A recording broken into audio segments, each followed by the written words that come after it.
Bien, para la realización correcta y concreta, real, por así decirlo, de nuestro primer circuito, lo que vamos a hacer es, ya casi estaría nuestro circuito funcional, ¿no es cierto? De esta manera, pero le faltan un par de elementos que son de rigor, de seguridad. No se olviden, nosotros somos técnicos y los técnicos lo que saben hacer es seguir pautas, seguir reglas, seguir normas, ¿verdad? Entonces, dijimos que tenemos la fuente de alimentación de 24 con un cable de fase, ¿no es cierto? Al primer lugar donde vamos a llegar con nuestro cable de fase, ¿sí?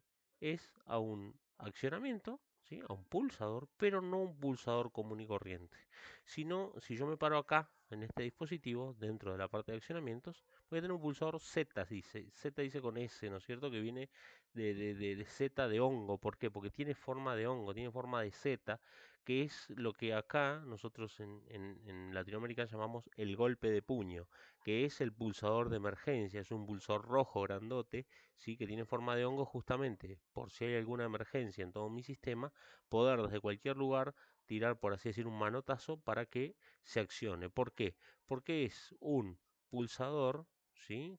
Al que se puede hacer accedido de cualquier lugar en forma rápida, ¿no es cierto? Nosotros vamos a elegir en este caso un pulsador de Z, nos vamos a acercar un poquito más, ¿sí? Un pulsador Z normalmente cerrado, ¿sí? Siempre, como seguridad, ahí lo ponemos, lo vinculamos al cable de fase que viene. Entonces, la fase al primer lugar que viene, ¿sí? Es, me estoy olvidando, antes, como seguridad, al primer lugar que tenemos que ir es a un fusible, como habíamos puesto en la parte de, de potencia. Entonces, vamos a la parte de protecciones, fusibles y seccionadores, buscamos el fusible que es uno solo y lo colocamos ahí. Una vez que está colocado el fusible, sí, soltamos y ponemos nuestro pulsador, nuestro golpe de puño normalmente cerrado. Se acuerdan que habíamos dicho que no hay que colocar un elemento sobre otro, sino dejar el espacio para el cableado. Una vez que tengo el fusible colocado en el cable de fase, ¿sí? Tengo el cable de fase, el fusible, dejo un lugar, vuelvo a la herramienta de cables que está acá, cables y conexiones, busco el cable de fase, ¿sí? Me paro sobre la finalización del fusible y voy hasta el comienzo de nuestro golpe de puño. A continuación del golpe de puño, ¿sí? Llego hasta el comienzo del pulsador abierto, ¿sí? Bien. También habíamos dicho en un primer momento que a mismo nombre corresponde mismo elemento. Esto es eh, con pulsador normalmente cerrado, ¿sí? De golpe de puño de emergencia, y este es un pulsador normalmente abierto, pero si nos fijamos tienen los dos el mismo nombre. Si yo los dejo así, el software va a asumir que es un mismo elemento, ¿sí? El software va a asumir que es un mismo pulsador que tiene dos contactos, uno cerrado y uno abierto, y no es la realidad. La realidad es que este golpe de puño es un pulsador y este es es otro pulsador de marcha, ¿sí? Entonces, ¿qué hacemos? Hacemos doble clic, ¿sí? Vamos a llamar ese cero como para darle un orden, ¿sí? Al primer lugar, al primer accionamiento donde entra la corriente, va a ser el golpe de puño, ¿sí? Vamos a alejar un poco, vamos a dar zoom out o alejamiento, ¿sí? Vamos a seleccionar este soft como característica también tiene que la selección funciona de izquierda a derecha, ¿sí? Ahí selecciono. Si hago de derecha hacia izquierda, no selecciona, ¿sí? Una característica similar a AutoCAD. Entonces, de izquierda a derecha, selecciono la parte que quiero movilizar, ¿sí?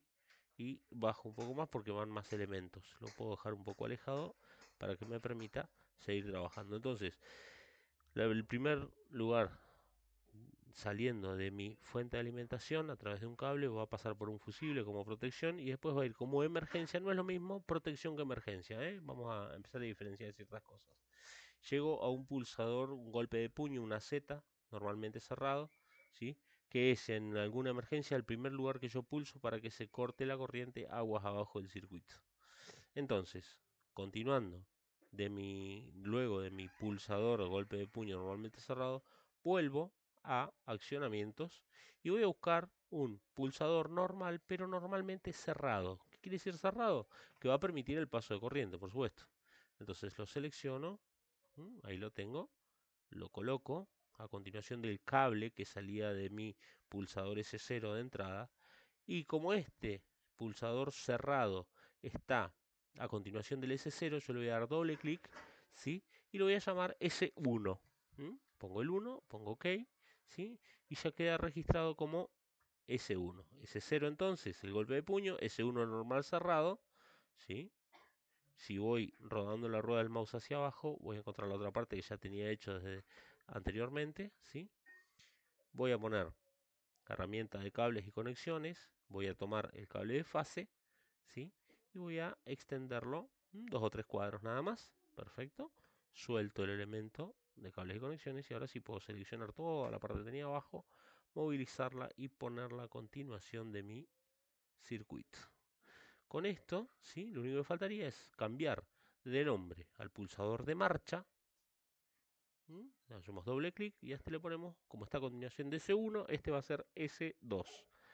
Doy OK, ¿sí? Y me va a quedar conformado mi circuito. Voy a alejar un poco para que sea un poco más completo. Mi circuito de mando, ¿sí? Nuestro mando de 24 voltios, una línea de alimentación de 24 voltios, ¿sí? Va a pasar por un fusible F, va a entrar a un pulsador golpe de puño o Z S0, va a continuar a un pulsador cerrado S1, va a pasar por un pulsador abierto, ¿sí? Quiere decir, si está abierto, no va a pasar corriente hasta que sea activado, hasta que sea presionado este pulsador, ¿sí? Para llegar a la bobina de mi contactor, bobina K, bobina que tengo una parte dibujada acá en el mando, la parte de la bobina, y de ese mismo contactor, sus contactos de potencia están dibujados en la parte de potencia de 380, ¿sí? Lo que vamos a hacer ahora es probarlo, simular el circuito. Entonces doy play, inicio a la simulación, ¿sí? Voy a pulsar el pulsador S2, permitiendo que pase corriente, activando la bobina. Cuando la bobina se activa, se cierran los contactos de potencia, y el motor empieza a andar en sentido horario, en este caso. Después vamos a ver cómo controlar ese sentido. Yo voy a hacer que el motor gire para donde yo necesito que gire. Entonces, si yo suelto el pulsador, se desactiva la bobina, se desactivan los contactos de potencia, el motor para, ¿sí? Entonces, voy a tener un pulsador de marcha, ¿sí? Un pulsador que si yo lo acciono no va a funcionar nada porque estoy abriendo el circuito, ¿sí? Ahora vamos a ver cómo lo vamos a hacer. Y un pulsador de golpe de puño, ¿sí? Que también se abre el circuito para protección. Para emergencias, perdón. Protección es el fusible, ¿sí? Si yo hago clic en el fusible, fíjense, se abre, es como que si se cortó el fusible, también se corta F porque a mismo nombre, mismo elemento. Si yo pongo una serie de fusibles, vinculadas pues, de alguna manera, después vamos a ver cómo se vincula el elemento de protección, se protege todo el circuito. Y si yo pulsase, ya por más que pulse, como se abrió el fusible, como hubo alguna sobrecorriente, el circuito queda protegido y no funciona, ni el mando ni la potencia. Siempre ponemos elementos de protección y elementos de emergencia porque estos circuitos revisten una peligrosidad muy grande. Por eso tenemos que estar muy preparados. La gente que instala este tipo de sistemas, son elementos que requieren de muchísima preparación por la peligrosidad que revisten. O sea, un motor de gran potencia es una herramienta muy útil porque puede proporcionar de agua a toda una ciudad, porque puede hacer muchísimas cosas, pero también requiere de muchísimo control. Por eso tiene todo un sistema de control y todo un sistema de potencia para poder controlar esa potencia. Bien, entonces con esto quedaría nuestro circuito 1, donde yo pulso, ¿sí? Se activa la bobina y se acciona el motor. Una vez que suelto el pulsador, ¿sí? Los contactos se vuelven a abrir porque la bobina se desenergiza, ¿sí? Y el motor se detiene, ¿sí? Entonces, a continuación, vamos a ir con el video del circuito número 2. Con esto terminamos el 1, vamos a pasar al 2 ahora.